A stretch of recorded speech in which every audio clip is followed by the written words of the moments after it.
Symposium, which took place on Thursday at the World of Yamaha in Johannesburg, included a panel discussion, workshops, a Q&A, and a networking session. The gathering featured, among many industry players, American music executives Amir Windom and Maurice Slade. It might seem crazy what I'm about to say.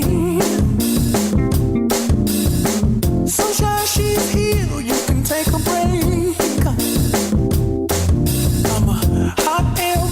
How much does it take for you to get the creative juices and work up on something that huge? I mean, you find your different outlets of inspiration, and for me, it's being around kids. I have a little niece, and I mean, me and her just get together and we just wild out. Like, we really get together and we're really like a room without a roof, seriously. Like, just getting in the car and turning on music and just wilding out. And the symposium, speak to us about that. What are the main things that came out of it that you felt like you had to address and let South African musicians know that this is what needs to be done, this is the way forward in making it a successful business? A lot of people came there to learn from me, but I learned a lot from them too, because I think this is how you have to really understand how you can impact something. You have to immerse yourself in the culture. And so for me, that's been one of the main things I've been doing. I learned a lot from being here. And so today's symposium was just my tips and my advice on what I think they can do to better themselves. And more importantly, like, I'm not here, you asked me a question earlier about, are you looking to help some of the artists? And as I told you, like, I'm more so looking to help build a stronger infrastructure. After a successful run at the Woordfeest in Stellenbosch, Jan Groenewald's Darvasa date is back for a short run at the Foxwood Theatre. The intense one-man Afrikaans play is on until tomorrow, and it kicked off yesterday. It involves basically 3 areas of action. We've got the live action of the actor on stage, we've got the filmed action, which is projected onto a screen at the back of the stage, and then we've got recorded sound as well. So the complexity arises in cueing it all so that it runs smoothly, because a live actor, of course, will never ever hit exactly the same timing every single performance, whereas the recordings will. So it's a matter really of getting all that cueing right, and it took us quite a lot of time in rehearsal. But you can feel people's emotions. Sometimes people cry at the end because the end is very tragic, and the story is totally the truth. There's nothing invented, It's this man, Dr. Hofmeyer.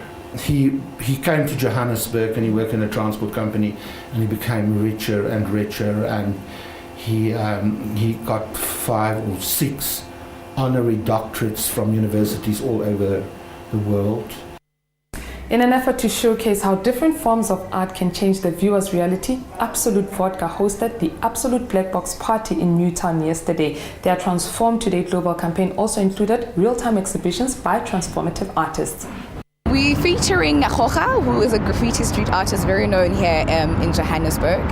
We're featuring Angelo, who is a fashion designer who, to this day, he dyes his own garments. So he does it himself. He really uses bespoke pieces. He uses very defining raw materials to create his outfits and garments.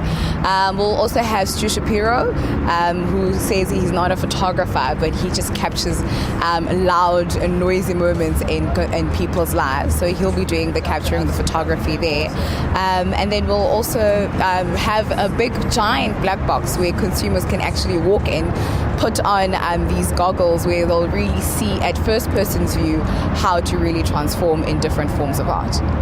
Following on the success of the social and artistic relationship between South Africa and France in the SA French seasons 2012 and 2013, our Arts and Culture Ministry, together with the British High Commission, will embark on a 2-year relationship in the UK SA seasons 2014-2015. We attended the launch on Tuesday.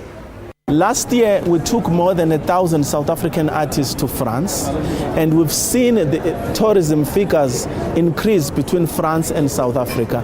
These artists go there. First of all, they brand our cities and our country positively in France.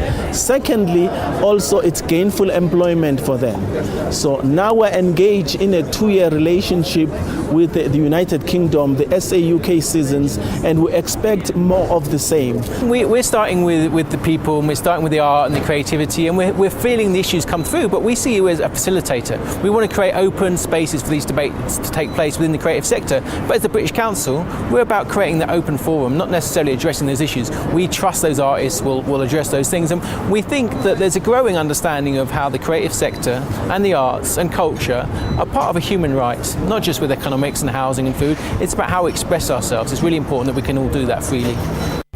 The Astounding Antics of Anthony Ent will run at the National Children's Theatre for a school holiday season. The play by respected children's author Peter Scott uses popular South African songs to keep its audiences thrilled. It follows the story of the green ants and the yellow ants.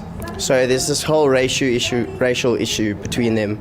And one of the yellow ants, his name is Mr. Arrogant.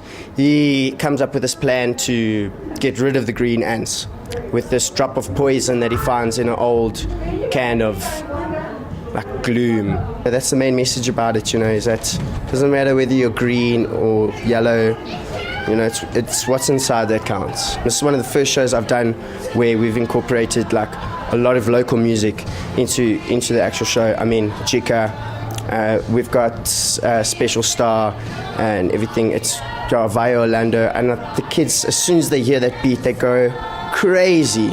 It's absolutely fantastic. I mean, every time I do Jika, all the kids sing along with me. I think it's just because it's so recognizable, and they've heard it before, they know the songs, that it just picks their mood up straight away, and it's just smiles. Street artists with clashing styles at unexpected locations. They'll unleash their works on plain, lifeless walls. That's all thanks to the Converse Sneakers Challenge. So if plain or grey don't tickle your fancy, this just might be the thing for you. Converse Africa followers will tweet suggestions to street artists such as Rusty on what to paint on the wall using the hashtag #ClashWall. It is expected to form a democratic yet chaotic collaboration that will be anything but boring. Wall of Clash and Photo Clash will bridge the gap between Converse's fans on social media and a diverse range of artists in surprising physical spaces, kicked off yesterday and continues in Braamfontein today. Sneakers Clash is inspired by the winter 2014 Converse All-Star sneaker collection, featuring dynamic pops of color and elevated silhouettes to provoke youthful self-expression. And that's how we come to the end of this edition of the Art Bulletin, coming to you from the African Freedom Station Art in Westdene in Johannesburg. Do check them out by visiting www.africanfreedomstation.co.za. Note that that's African with a K. To get in touch with us, you can email the Art Bulletin at sabc.co.za or check out our Facebook page or follow us on Twitter. Until next time, it's a goodbye from us.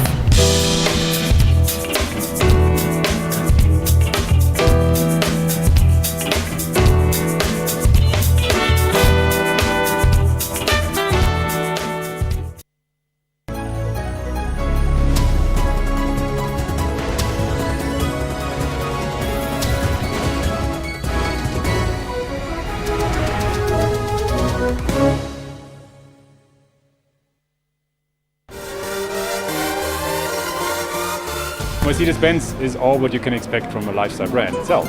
We are about premium and luxury, we're about fascination, perfection, at the same time responsibility to our communities. My father was a musician and he loved music, he loved especially choral music.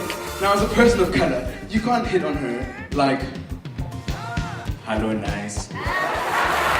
Man, they were great.